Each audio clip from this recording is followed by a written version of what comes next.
the killing claw of a velociraptor, the talons of birds of prey, top of the food chain, the ultimate predator. Eagles, hawks, owls, vultures, rulers of the skies, hunters and masters of flight. Welcome to Predators on Wings. Well, hello, and a very good morning to you, ladies and gentlemen, boys and girls. So how's everyone today? Pretty good? Yes, no one had breakfast. Let's try this one more time, all right? How is everyone doing this morning? Doing good? Excellent, that's the spirit. So nice to see all of y'all here. By the way, my name is Chandra, and I am a Raptor Ranger. My buddy Sanjanaya are passionate about understanding and protecting birds of prey. And as Raptor Rangers, we conduct rescue and release efforts and also help to take care of the birds here.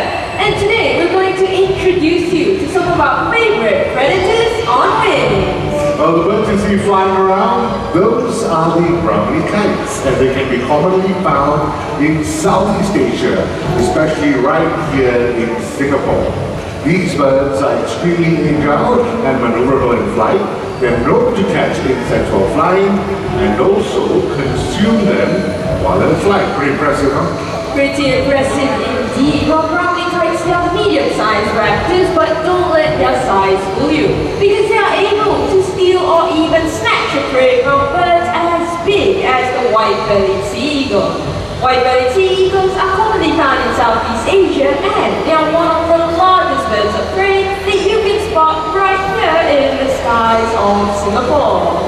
These white-bellied sea eagles have powerful talons with rough undersides, which enable them to get a good grip over slippery and struggling prey. For example, like fish and even snakes. Now, talking about snakes, these birds are specialists in hunting venomous banded sea cranes, a highly venomous sea snake. Well, they're known to dive down and snatch the snake away from the surface of the water. Now, if you're wondering how that looks like, take a look at this video. Wow! Very impressive catch. The birds of prey, they are vital to the health of our planet. They help to remove old, sick animals and help get rid of pests. And one bird in particular that helps us with pest control is none other than the owl.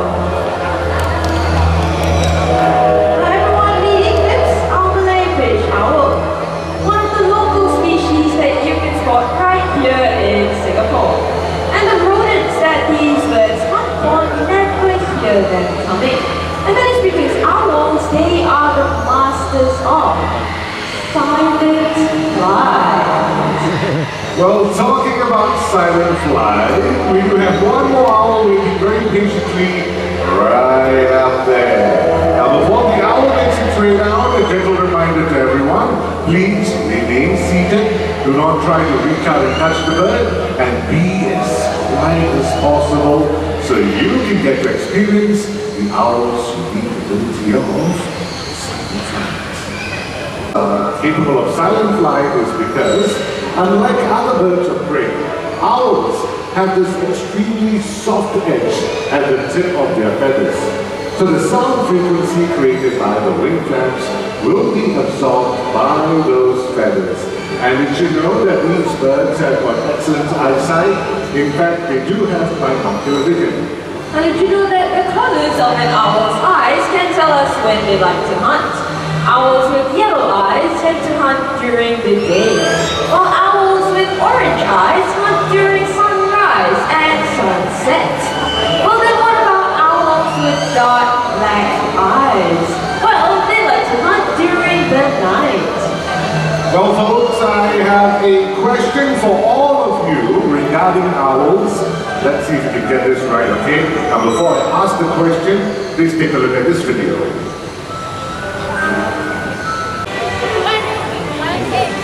270, and I also heard 180.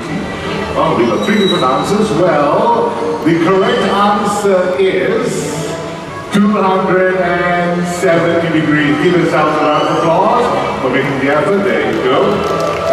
Well, folks, food. Well, the next one that's going to make its way out is going to show all of you just that. This bird looks like a falcon with sharp beak antennas, but also behaves like a vulture and feasts on carcasses. So from Central and South America, let's welcome Mr. Raoul of Southern Canada. Good morning, Mr. Raoul. Now this is an unusual bird of prey. He uses his long legs and black claws to walk and forage the forest ground skillfully. And right now he's very busy looking for the treats that we have hidden underneath the rocks. And in the wild, they will look for insects and worms.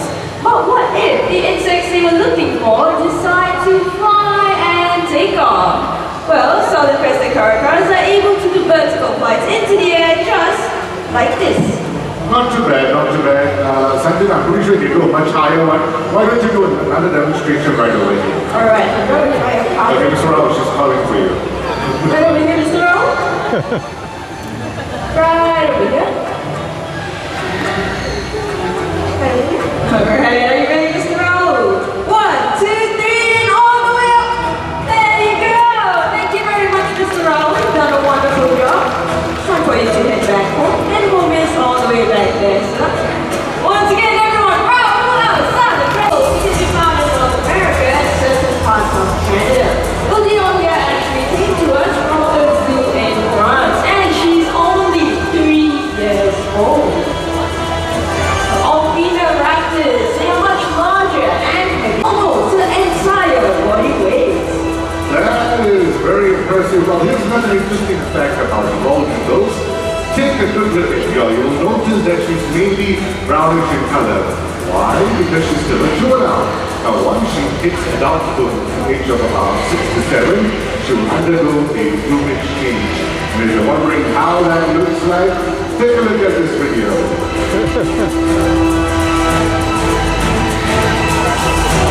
Wow, that's a pretty big change. Well, folks, let's have a one-on-one live comparison. So let's welcome Susie, our coming years, pure fluid like Susie.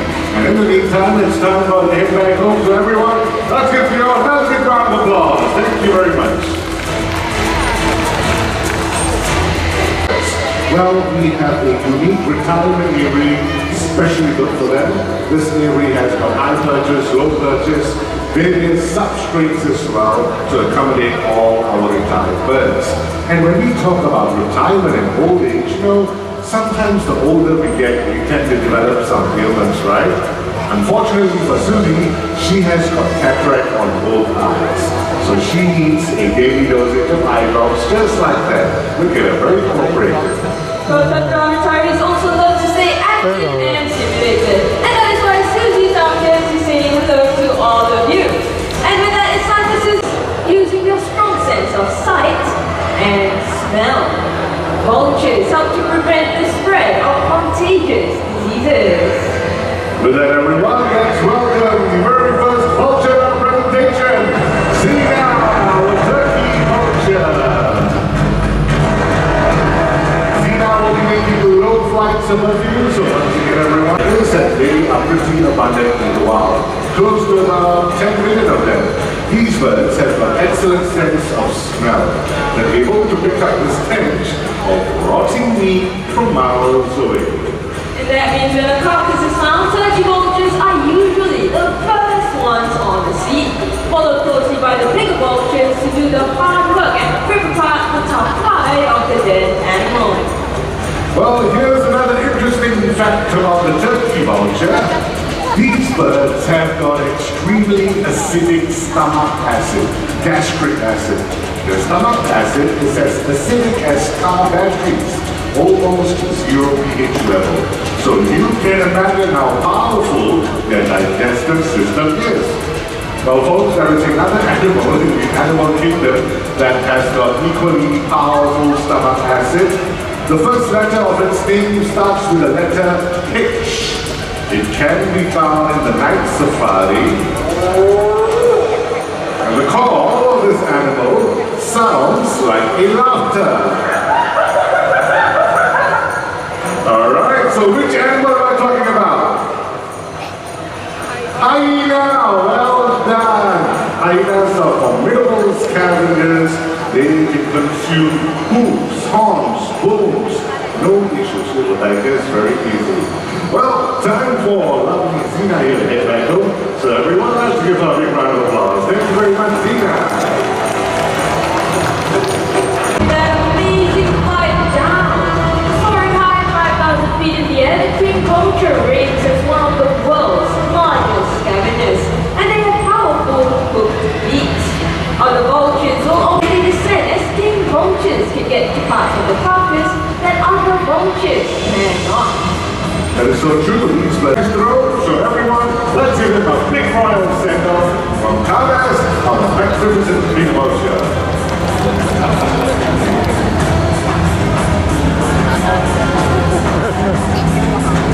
So, to me, this looks like a disorganized feeding frenzy. What do you think, Sajana? Well, let's not forget that vultures are a social species, and they respect their place in the pecking order. So when vultures gather, there is a feeding, so it's a call. Wow, look at that wingspan, ladies and gentlemen. The white vultures can be found in Africa, and they are pretty aggressive feeders. About 200-300 of these birds are capable of stripping down a huge carcass as large as that one right over there, down to bones, clean, within 20 to 30 minutes. That's how fast they are. Once vastly found across Africa, currently these birds are critically endangered in the wild. Not getting on that way. Alright, you don't need to fight, right? We have two votes. Alright, let's run. We have two more scavengers joining us. Of course we do, but before they make their way out, once again, ladies and gentlemen, please sit down, no standing, alright? The young boy over there, take your seat, quickly. Alright.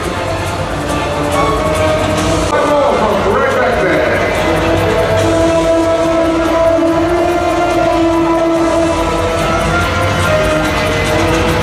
Ladies and gentlemen, these are lovely rabbit sorts. They can also be found in Africa, and they're known to coexist with vultures in so far. When you take a closer look at them, the vultures, they have this dagger-like beak, and also a stern old man face. That's why they're also known as the old man skull. And although they're not vultures, they are scavengers, and they cooperate and coexist with vultures, joining them in the big feast. Now did you know that in Africa, 11 species of vultures help to clean up to 70% of the continent's carrion? We would all be in a lot of trouble without vultures. Isn't that right, Chandra? Very true indeed. Throughout the world, we are losing these amazing birds at an alarming rate due to various reasons like deforestation, electrocution, deliberate poisoning, and even superstitious beliefs. By nature, our conservation arm is actually supporting the conservation efforts for the critically endangered red-penned vulture species in Cambodia. Well, conservation efforts like these will be the only way to save these birds from extinction. In fact, they are already on the brink of extinction. So everyone, let us all show these wonderful birds who have been keeping our environment safe and clean some support and appreciation. Let us all do so right now by giving them a big round of applause. Thank you so much.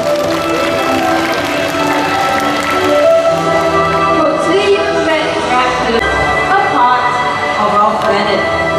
And if we were to lose them, we would be losing a part of our family.